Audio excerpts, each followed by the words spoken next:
Nung una po nagpapasensya po ako sa amin ngayon na sa nagawa ko po. Dahil po sa akin, parang sisira po ang San Juan po. Lahat po ako humingi po ako ng paumingi sa inyo sa mga sabi ko po sa inyo. Lalo na po sa rider, humingi po ako ng tawad po sa inyo at gusto ko po kayong makita sa personally na gusto ko po sa inyo humingi ng paumanhin po. Sa mga nagbabanta po sa akin, hindi ko na rin po maiisip kung ano po, may stress na rin po ako. Kung ano-ano na lang din po lumalabas sa pagbabanta sa akin. Lalo na po sa mga pamilya ko. Huwag naman po sana nilang idamay. Kung nagalit po sila sa akin, ako na lang po ang ano nila. Dahil masakit din po kasi nadadamay po yung pamilya ko.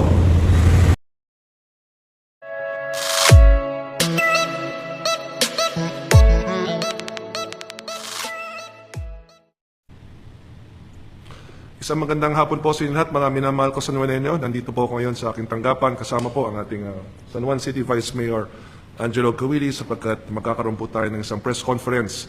Inibitahan po natin ang ating mga kaibigan sa media at ganoon din po kayo pong mga nanonood sapagkat ngayong hapon po ay ipepresenta ko sa media si Dexter Castro at ang mas kilalang Boy Dila na nitong mga nakarang araw nga po ay naging dahilan kung bakit marami pong nagalit na mga mamamayan patungkol nga po sa mga nangyari itong ating kapistahan. Kaya ipepresenta ko po siya sa media at subaybayan na lang po ang mga mangyayari sa mga darating na minuto. Okay, so, pasukan natin. Makibigyan natin sa media.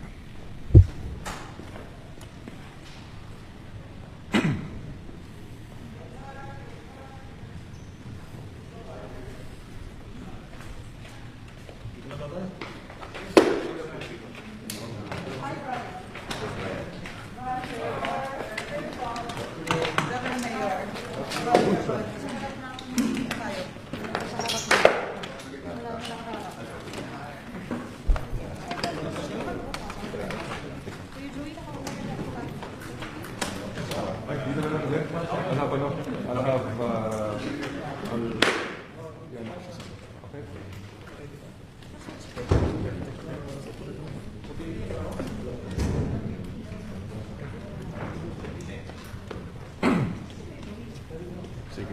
Kompleto na kayo? Sige.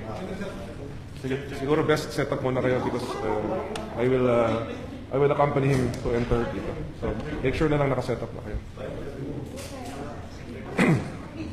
Yung mga mic actually dito kasi papaupuin ko siya dito mamaya. Papaupuin ko siya dito mamaya. Pwede nung patong dito yan.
Okay na yung mga mic ninyo? Okay, sir.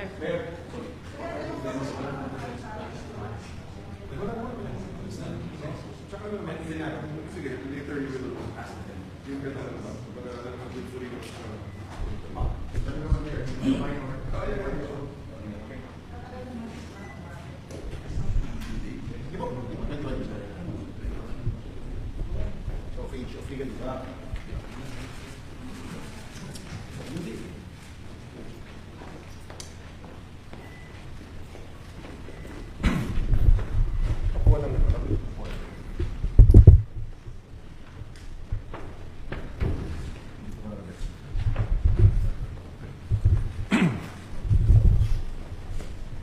ko lang ito.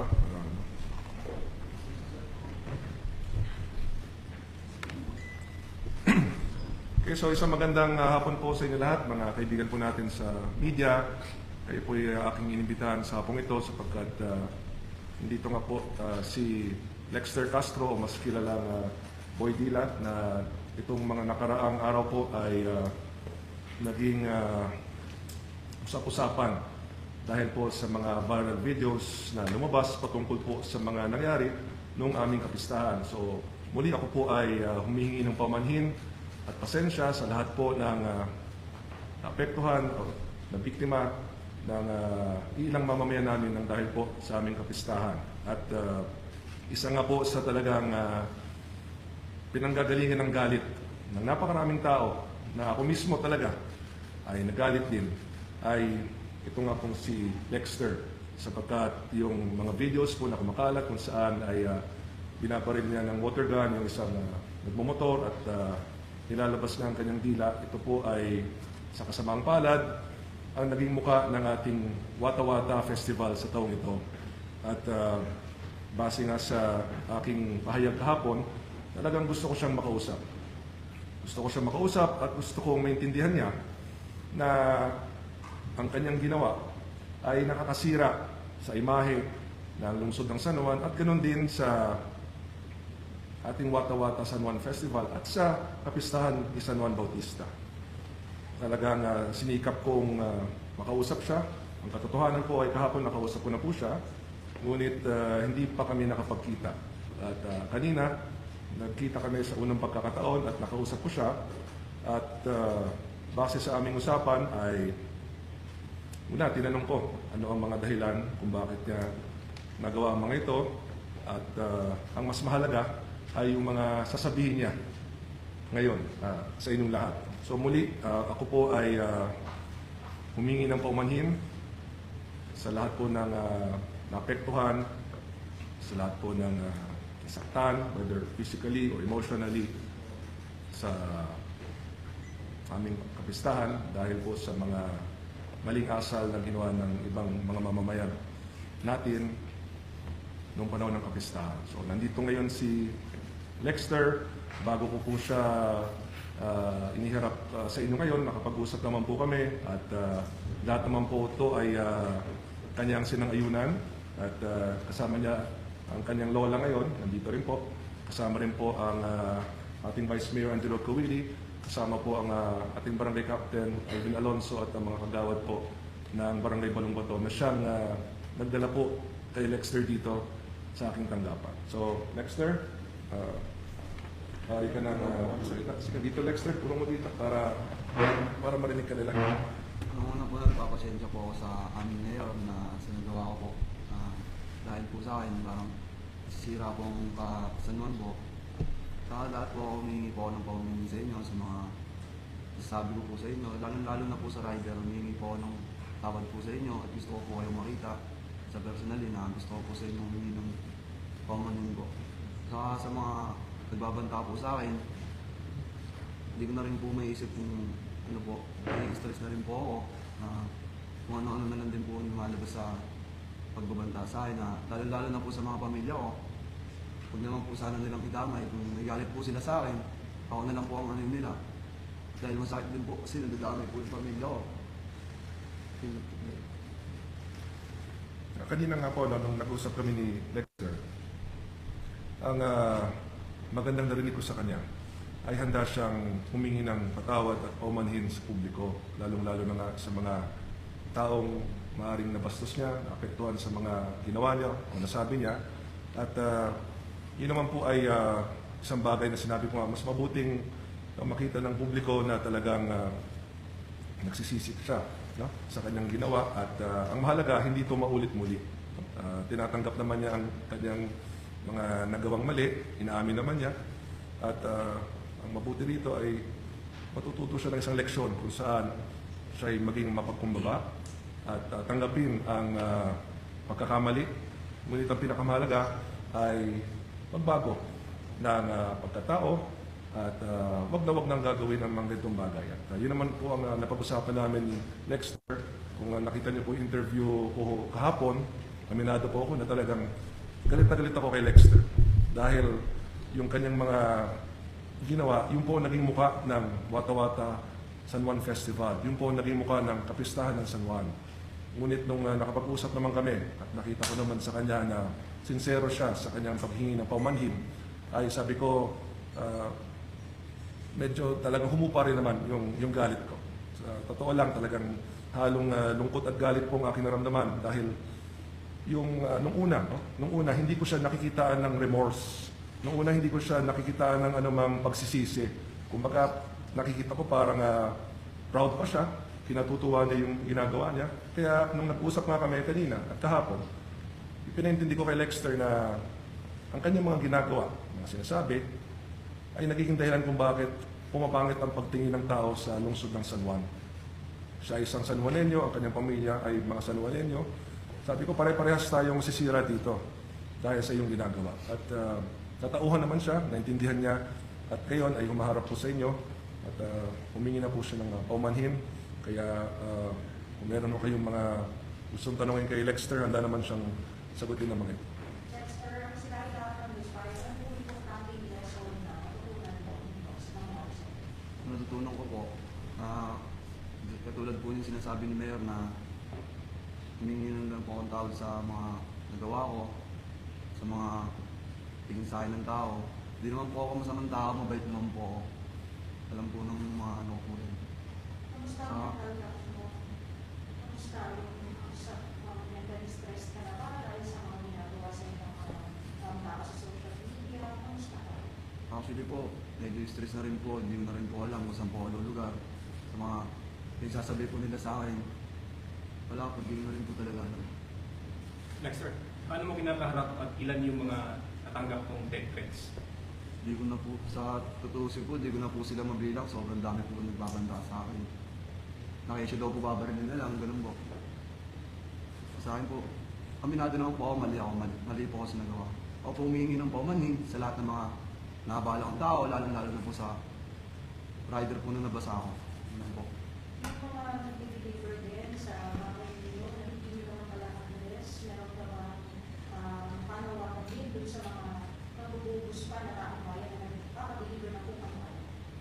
Sa lahat po nung nagpi-fakebook, huwag nyo na pong gawin yun dahil sa karamihan na tao, sila po yung naaabala nyo, hindi naman po ako. Sa maawa din po kayo sa mga seller, rider, sa mga fast food na ino-orderan nyo ng pagkain, sa kanila lang po kayo maawa, huwag na po sa akin. Lexter, yun, sa GMA, no? Hindi naman ng permission, okay lang, pakinggan na talaga namin yung mukha ko, no? Sa national TV and sa social media. Alright, Riley, may nag-aas pa sa yung damage, parang kailangan ko itong bayaran, because of this, because of that, you know, Wala naman po, puro pagbabanta lang po ang ginagawa po nila sa akin. Nakakasya ganyan, ganito ganyan, papatay na lang daw po ako. Para po sa akin na nai-stress na rin po ako, syempre hindi ko rin po kilala kung sino yung mga yun. Ayun lang po. Oh, Mayor, may panahalitan ba siya technically, Mayor? So, Alam niyo po, ng ating ordinansa, ang mga nakasaad na bawal doon, una-una yung sa pilitang pagbubukas ng mga sasakyan para mambasa, yung pagsampa sa mga sasakyan o pagyanig nito. No? So specifically, yung kanyang ginawa na pagbabasa gamit ang water gun at yung pangdidila, no? Kung tutuusin, talagang walang violation nito. Kahit sa batas, no? Kinonsulta po namin sa ating mga abogado. Si Vice Mayor Aguila isang abogado, kinonsulta natin ang ating city legal officer, ating city administrator, lahat sila abogado. Wala kasing violation ng anumang batas. Ngunit kung sakaling yung rider na binasa niya, nasira ang cellphone o di kaya ang laptop, pwede siyang kasuhan ng reckless imprudence resulting to damage to property. Pero depende ngayon yan kung yung rider na ito ay pupunta dito upang mag-file ng complaint. Yun nga po yung sinabi ni Lexter kanina. Napanood ko rin yung kanyang pinost kahapon sa social media na humingi siya ng paumanhin dun sa rider. Ang gusto nga po sana mangyari ni Lexter ay makapagkita sila ng rider. I can actually arrange it doon po sa ating rider.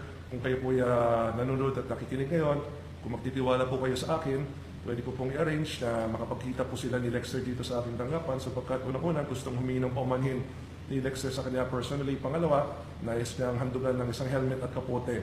Ito yung kanyang paraan na humingi ng paumanhin dito po sa rider na kanyang binasa.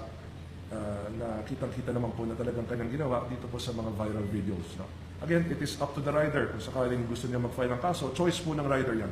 Hindi lang yung rider, kung meron pang ibang mga naperwisyo si Lexter, kung ito ay mapapatunayan base sa mga CCTV o sa mga viral videos, option na po yan ng mga taong ito kung mag-file po sila ng kaso. Ngunit kung papagbasihan po natin ang ating ordinansa, wala po siyang bina-violate na anumang provisions po ng ating city ordinance patungkol sa ating basahan.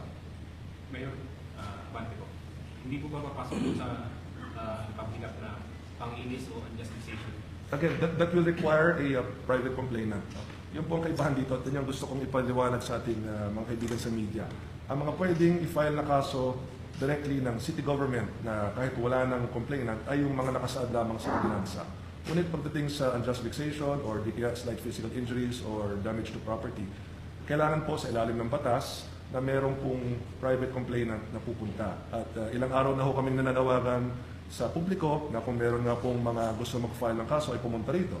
Meron na pong ilang mga pumunta, ngunit hindi naman po si Lexter ang kanyang kinakasuhan. Ito po ay patungkol sa ibang tao naman na nanakit sa kanila. So, as far as Lexter is concerned, wala bang ni isang tao talagang pupunta rito sa City Hall para mag-file ng kaso laban sa kanya. Kahit kami bilang isang lungsod, wala rin kaming may file na kaso laban sa kanya sapagkat wala naman talaga siyang nilabag sa ating ordinansa. Mayor, may kumuha na yung pinag-aaral sa Lester na nakapita siya kalusa, galing sa OCU, o kasi parang sa akin makakapag-is, ibigay siya ng leksyon at hindi naman hindi. Ngayon po na malamig namin yung dulo at hindi pa namin nagamit at ano po ang next natin na gagawin. Alam niyo po, para sa akin, ang leksyon na hindi niya makakalimutan ay yung ngayon ay natuto siyang maging mapagkumbaba. No? Dahil nung una, nakikita natin sa videos, yun talaga yung dahilan kung bakit ako nagagalit. Kumbaga, kumalat ang mga videos, no? Naging napakalaking problema po sa akin bilang isang mayor at naging napakalaking kahihiyan sa akin bilang isang mayor. Ganun din para sa aming lungsod. Ang nangyari itong kapistahan ng San Juan. At ang naging muka ng mga kaguluhang yan ay si Lexter. At hindi ko siya nakitaan ng anumang remorse o pagsisisi. Kaya doon po talaga nanggaling ang aking galit sa kanya. Ngunit nung nakausap ko siya kahapon, at lalo na ngayon ay nakausap ko na siya, naikwento niya rin yung mga pagsubok niya sa buhay na pinagdadaanan, ay mas naintindihan ko ang kanyang pagkatao. At ang pinakamahalaga ay ang leksyon na natutunan niya na maging mapagkumbaba, na aminin ang mga pagkakamali at matutong bumawi sa mabuting paraan sa mga bagay na mali na kanyang nagawa. No? So ngayon, ang pinakamalaking leksyon sa kanya ay natuto siyang maging mapagkumbaba, nawala ngayon ang kanyang yabang. Diba? Ngayon, tinatanggap niya ang kanyang pagkakamali, natuto siyang humingi ng tawad, at nangako siya na hindi niya na po ito uulitin muli. No? So para sa akin, yan ay isang leksyon na hindi niya makakalimutan sapagkat ang buong Pilipinas ay mapapanood ang kanyang paghihingi ng paumanhin. At ito naman po ay nakikita ko na galing sa puso niya. Siguro, dumaan lamang yung mga ilang araw kasi na nahirapan siyang intindihin kung gaano kagrabe ba ang naging pinsala sa lungsod ng San Juan ang kanyang mga ginawa. No? Kaya pinaintindi ko talaga sa kanya kanina. Sabi ko, alam mo, Lexter, pare-pareho tayong nadadamay sa mga ginawa mo. No? At malaking bagay nga na siya nga po humingi na ng paumanhin sapagkat nakikita ko na makakatulong din po ito upang humupa din yung galit ng ibang tao. Ako nga po, yung galit ko humupa po. At ako yung maasa na sa pamamagitan ng kanyang paghingi ng paumanhin ay ganun din po sana. Na humupa rin po ang galit ng mga mamamayan sa kanya ngayon at humingi na po siya ng paumanhin at patawad. Sir, kung sa yung revisions natin for the rulings kapag sa susunod na fiesta, magkakaroon na tayo ng streets na lang sa mga nabasaan, meron din ba tayong plano para sa susunod na taon? Opo, yes, in fact, ito po, no, alam niyo po, the past 8 days, wala ho kaming ibang iniisip kundi itong nakaraang kapistahan namin at paano natin babaguhin ito upang hindi na ito mangyari muli. Sa aming pag-aaral, no, yung mga nakasanayang kapistahan po kasi ng San Juan na talagang dekada na mula nung ito'y ginagawa. Itong klaseng selebrasyon na nakasanayan ng San Juan, talagang very open siya na pangyarihan ng ganitong mga kaguluhan. Kumbaga, takaw gulo talaga yung paraan kung paano ito ipagdiwang sapagkat nagkakaroon ng basaan all over the city. Yung mga ayaw naman mabasa ay talagang mababasa. Nagiging dahilan ito ng away kung saan pag may mabasa ang iba, gaganti at magsusuntukan at may masisira mga gamit, may mga masasaktan. So, inanalyze namin talaga, no? At nakita namin the nature of the Wata Wata Festival is really very prone to these kinds of disruption, to these kinds of incidents na ito nga, nangyari na naman muli, no? Nangyari na to dati. Years ago, decades ago, everyone knows. Hindi lang mga taga San Juan ang makakapagpatunay niyan. Lahat po ng dumadaan ng San Juan, pag June 24, sa lahat ng mga nakaraang taon, lahat ng mga nakaraang dekada, alam po yan na talagang merong kaguluhan na mangyari sa San Juan. So dahil nga po sa nangyari nitong nakaraang linggo, ay nagdesisyon na po kami na baguhin na, once and for all, ang paraan kung paano magdiwang ng kapistahan dito sa San Juan. Tinanong nga ako minsan ng ating mga kaibigan reporter, pwede ba magkaroon ng waterless Fiesta celebration? The only time we were able to do a waterless Fiesta celebration was during COVID-19 dahil talagang health risk po ito. Ngunit dahil tapos na po ang pandemya at back to normal na nga po ang buhay natin, no? Nakaisip po kami ng isang paraan na magkaroon pa rin ng selebrasyon na bagamat merong tubig pa rin o basaan, ay hindi na po ito makakapirwisyo sa ibang tao. At yan nga po ang pag-designate ng isang basaan zone dito po mismo sa Pinaglabanan Road in between N. Domingo and P. Guevara Streets, na dito lamang papayagan ang anumang basaang selebrasyon pagdating ng aming kapistahan. So all other streets outside of P. Guevara, Pinaglabanan, and Domingo, yung mismong pagitan niyan, yung kahabaan ng Pinaglabanan mula P. Guevara hanggang N. Domingo, dito lamang papayagan ang basaan. At ang lahat ng kalye, lahat ng lugar sa buong San Juan, outside of the basaan zone, ay bawal po magbasaan. Para mas madali rin para sa ating mga kapulisan, para sa ating otoridad na manghuli. Kasi ngayon, kung i-analyze mo, bawal ba ang mambasa? Under the ordinance, hindi siya bawal. Under the law, technically, hindi naman bawal mangbasa. Except, of course, pag may masira kang gamit, may masaktan ka, tsaka ngayon papasok yung criminal liability. Ngunit kung nambasa ka lang, diba, meron talagang gray area doon sa existing ordinance at yung existing na paraan namin ng pagdiriwang po ng kapistahan. Kaya nga minabuti namin baguhin na once and for all ito para sa mga susunod na taon, wala na pong maperwisyo. Kung gusto niyo pong makipagbasaan sa aming kapistahan sa mga susunod na taon, pupunta po kayo dito sa aming basaan zone.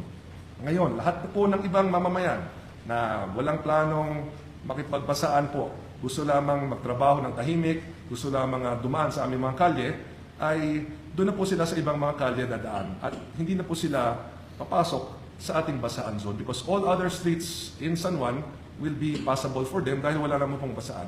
Isa pa ho sa aking gagawin din na talagang base sa aming pag-aaral ay makakatulong po, ay magre-request po tayo sa Malacanang na ideklara na holiday po ang June 24. Sapagkat hindi po sakop ng kapangyarihan ng isang lungsod ang magdeklara ng holiday.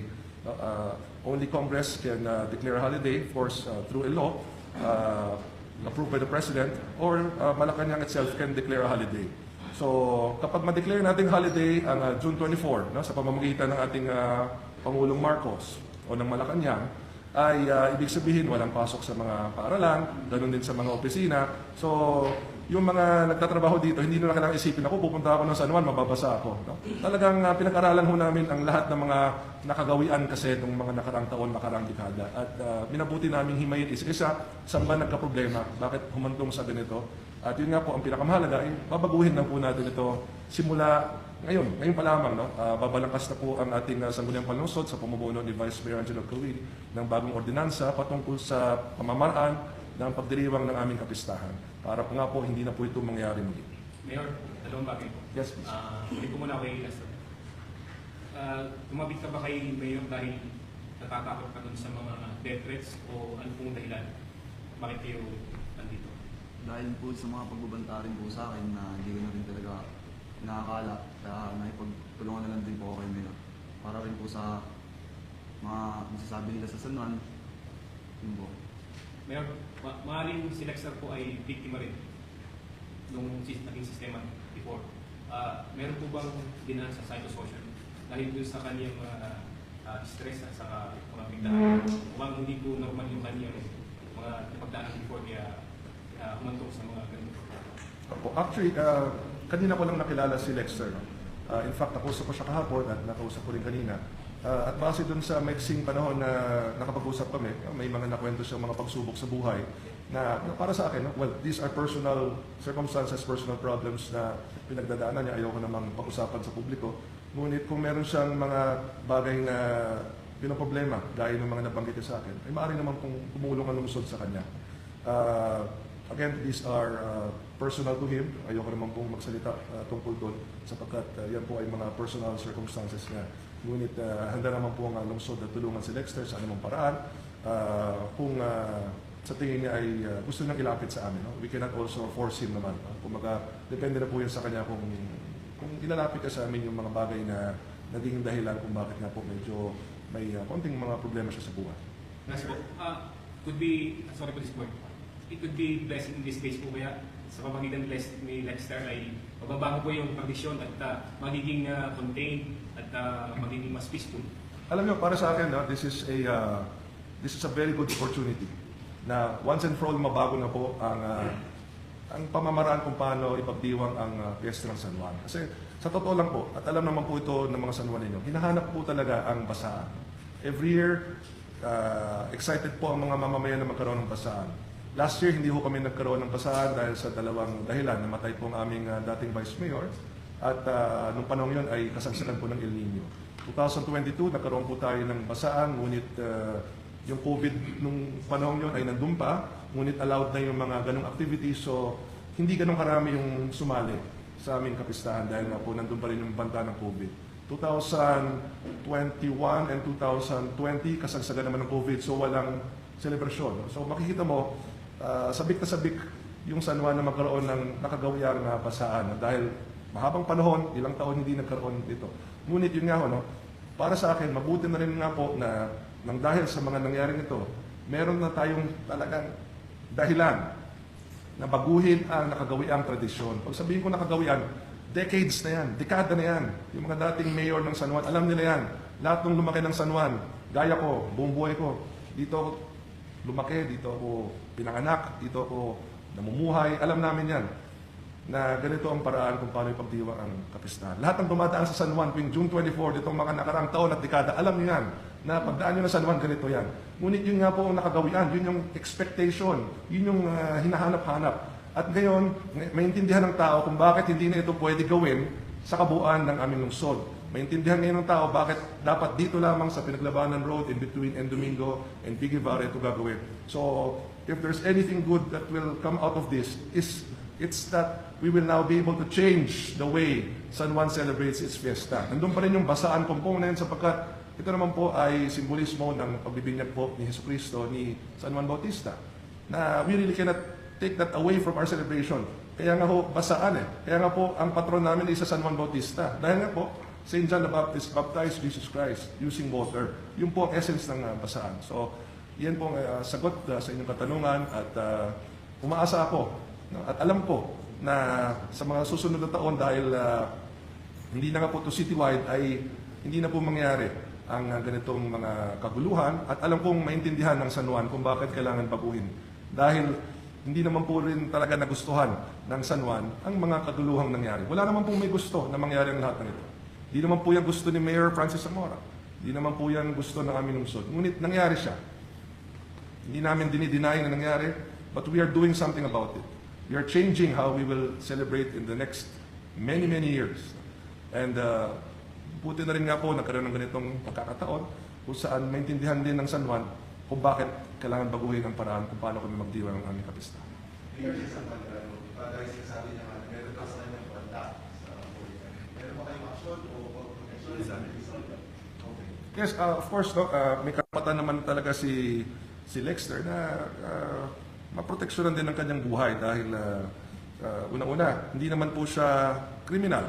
Hindi naman po siya kinasuhan ng anumang bagay.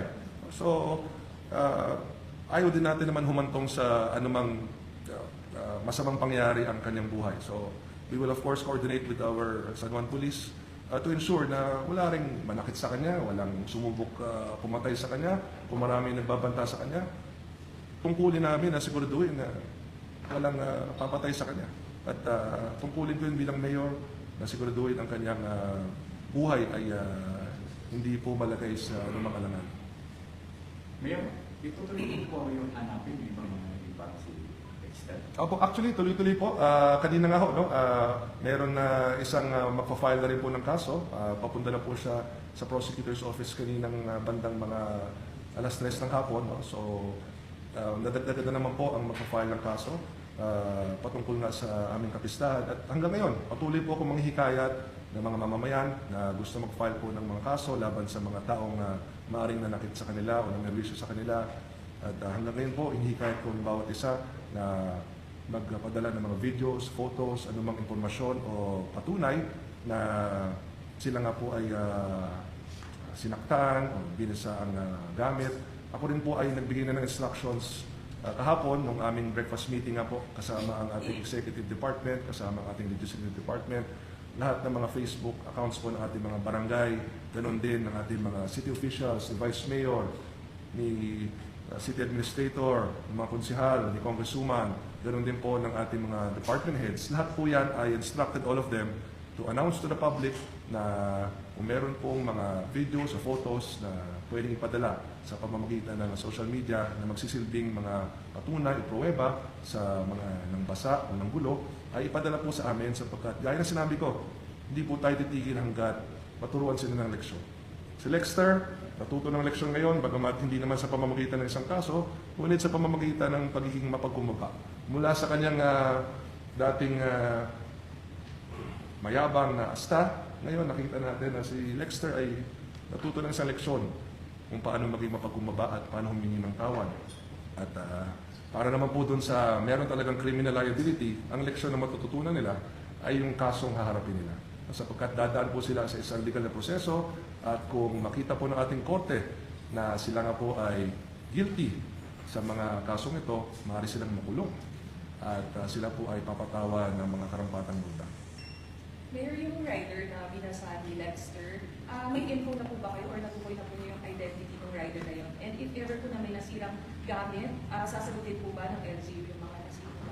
Okay, una sa lahat, no, wala pa ho kaming impormasyon kung sino po ang rider nito. At yan nga po, no, hinihikayat ko po siya na pumunta sa aking tanggapan upang aming matulungan. Kung gusto niya mag-file ng kaso laban kay Lexter, yan po ay kanyang karapatan. Kung gusto niya filean si Lexter ng kasong reckless imprudence resulting to damage to property upang mabayaran ang kanyang nasirang kagamitan, kung sakaling ang nasirang kanyang cellphone o laptop, yun po ay option na pwede niyang gawin. Ngunit pag dumating nga siya rito at makausap ko, of course, just like what I did po with Mr. Eustaquio Rapal, pinalitan ko po ang kanyang cellphone, ay tutulungan ko po ang rider na binasa ni Lexter. At baka si Lexter, gusto rin siyang tulungan sa ibang paraan. Nagsabi naman siya na bibigyan niya ng helmet yung rider at kapote. No? So, sana nga po, no? Umaasa po ako na makapunta rito yung rider na binasa ni Lexter upang makapag-ayos ako ng isang araw kung saan makikita po kaming tatlo. Makahingi po ng paumanhin personally si Lexter sa kanya. Maabot ni Lexter yung tulong na gusto niyang iabot. At ako rin po, personal na magbibigay ng tulong po sa kanya. Nagdami din kasi yung name yun sa mga fake bookings and fake deliveries. Opo, yes, ako po yung nananawagan, no?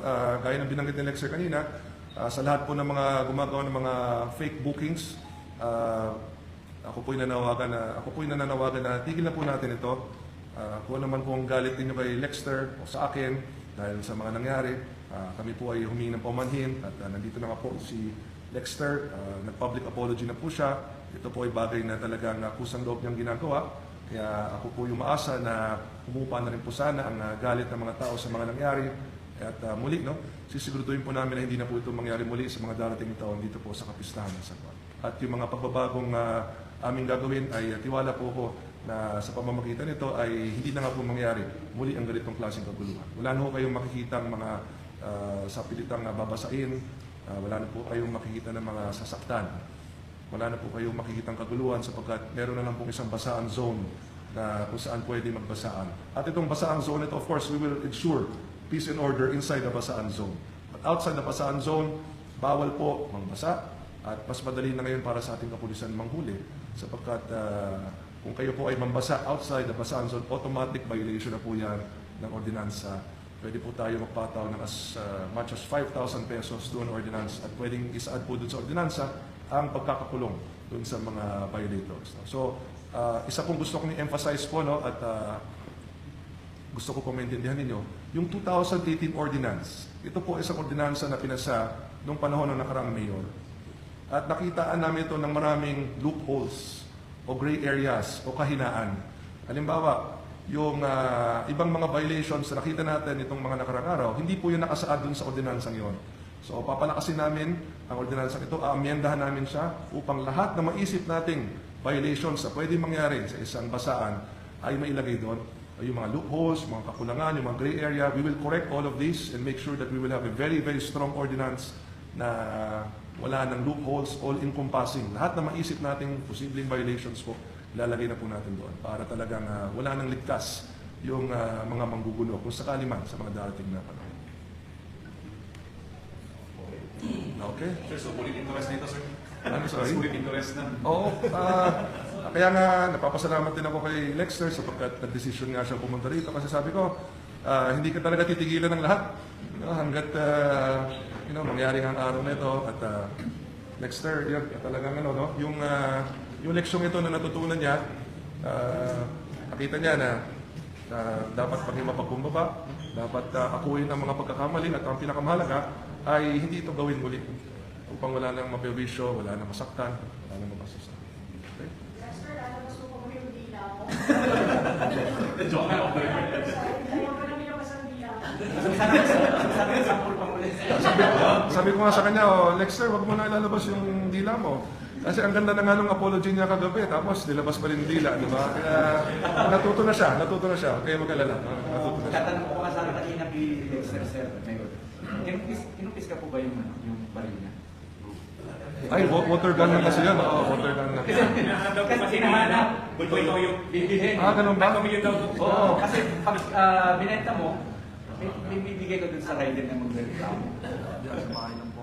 Sa bahay lang. Ano na yun? Kung iwawala. Oo, kasi isang bilhin eh. Marami ang kaka-interest. Pero ibebenta ko ba talaga? O may sentimental value habang buhay sa water gun yung kasi? Mga pambuhay na po yun. Bahagi ng leksyon na natutunan niya, no? Yes. Para hindi niya makalimutan na dahil sa water gun na yan, nagkagalo ng kanyang buhay at dahil sa kanyang pinagdaanan ay nagsisi naman siya at nangakong hindi na gagawin muli. Sige po, maraming salamat po. Umangat ang kanyang kasikatan eh, parang si Diwata eh. Sige po, thank you so much. Thank you. Okay, Lexter.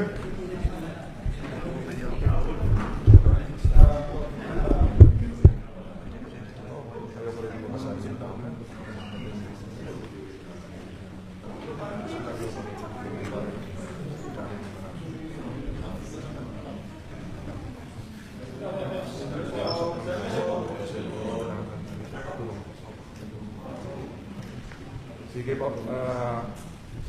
Samahan niyo lang si Lexter. Sorry, isa pa po, sorry. Dexter, sorry, isa pa pag-recap. Ano yan? Sorry. Shake hands.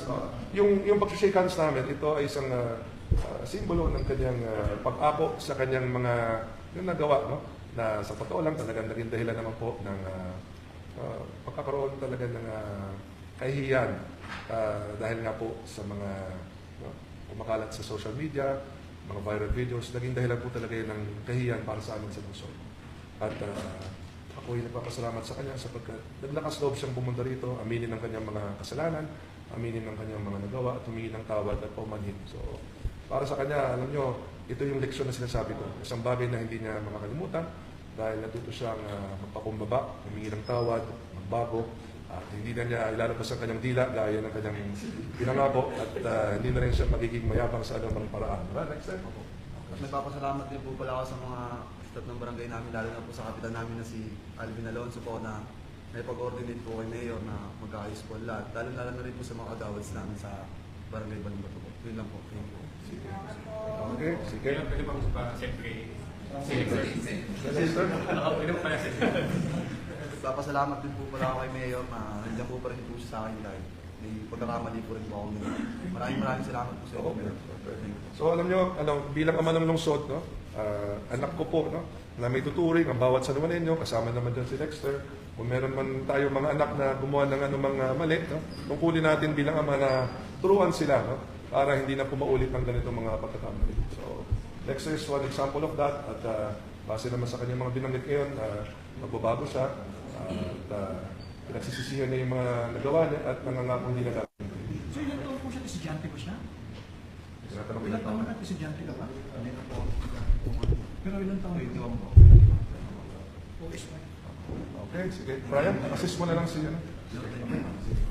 Paano mo na lang, samahan mo na lang si Lexter.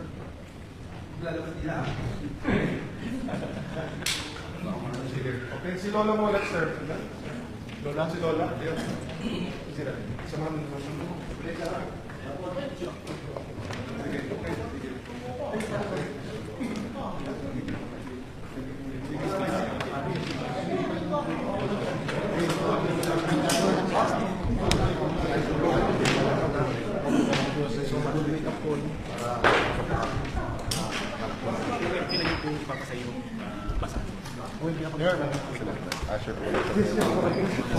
Oo, na-impis ka na kumbaga, hopefully na